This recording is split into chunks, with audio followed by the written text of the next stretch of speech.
guys, so today we're back and we're going to talk about water. So I think as vegans we're often quite concerned about the various different things that we're putting inside our bodies, and a lot of people are vegan for health reasons, so water out the taps is a pretty big concern. For most regions in the UK you can download reports that will report the water quality for your particular supply. And I've downloaded one of these today just to have a look at. So it's a bit out of date. It's about 2 years old. And it says that the water supply for my area is excellent. So there's no problems. I looked through all the statistics and basically all the contaminants in the water here seem to be very low compared to the regulatory allowed limits. However, there's a lot of stuff that actually isn't quoted and doesn't have limits. And it's difficult to know really whether, how safe your drinking water really is. And things like fluoride are often added to water in some areas. According to the website of My Water Authority, they don't add fluoride and the levels in my water are pretty low. But I'm concerned to get rid of as much of some of the contaminants as possible. So obviously heavy metals, things like aluminium that are associated with Alzheimer's disease, for example. I don't want to be drinking those things. So I started distilling my water a while ago. I looked at various different options for filtering and I made the decision that the distillation was probably the best for what I wanted. It's not perfect, it can't get rid of everything.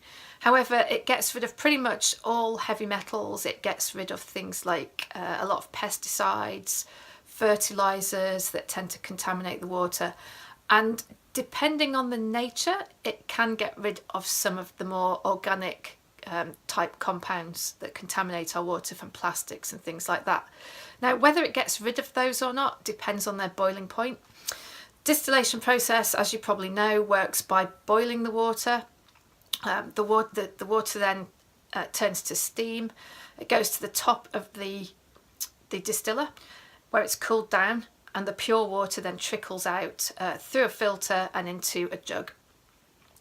So the things that have a higher boiling point in the water are left behind in the bottom of the distiller, and that's how we get rid of a lot of the impurities. And certainly things like metals are much heavier and have a higher boiling point.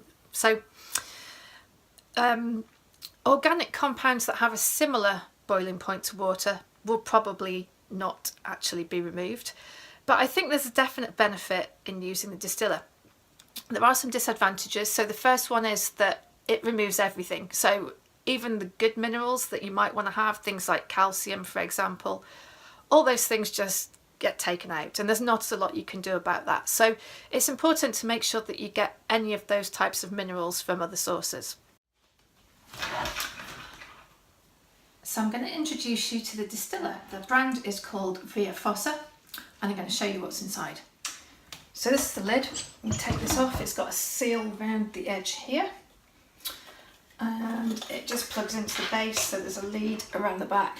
The whole thing just plugs in together. And then there's also a power lead, because this thing's basically just like a big kettle really.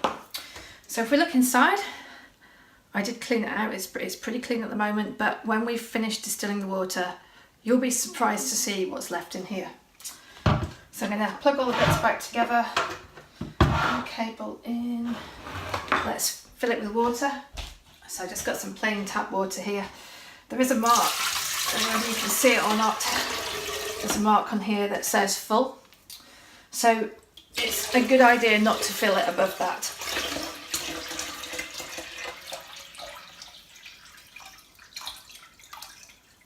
Pretty much perfect.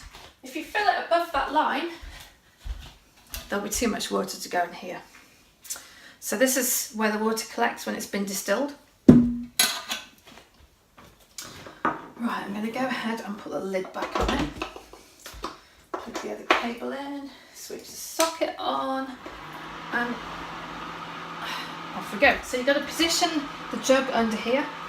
The water's going to drip out here. So basically the water's going to boil, it's going to go up to the top. There's a fan here that's like cooling the steam down, so it runs down the side of this, out of here, as the distilled water, and it's all going to collect this, and I'm going to have a nice jug of nice pure distilled water to drink.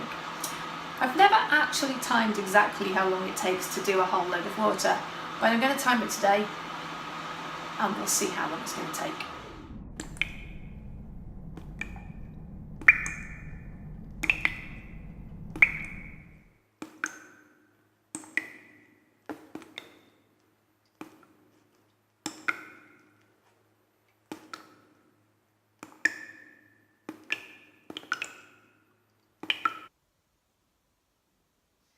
So it took 3 hours for the water to distill. We've got 3.7 litres in here.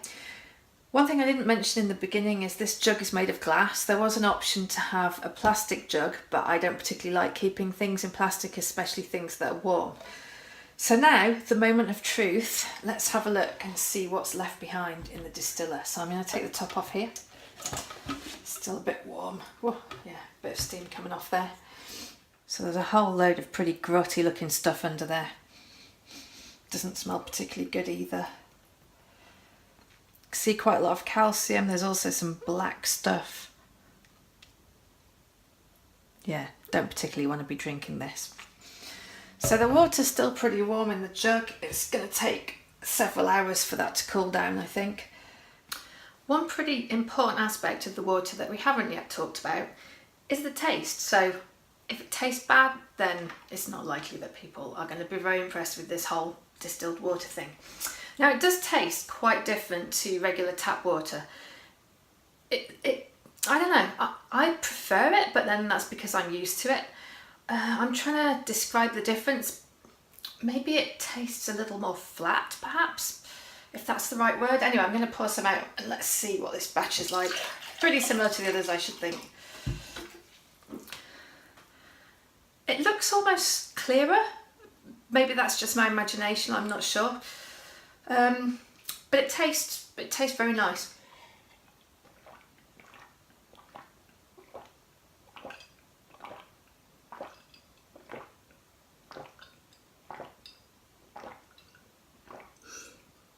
It doesn't have any smell.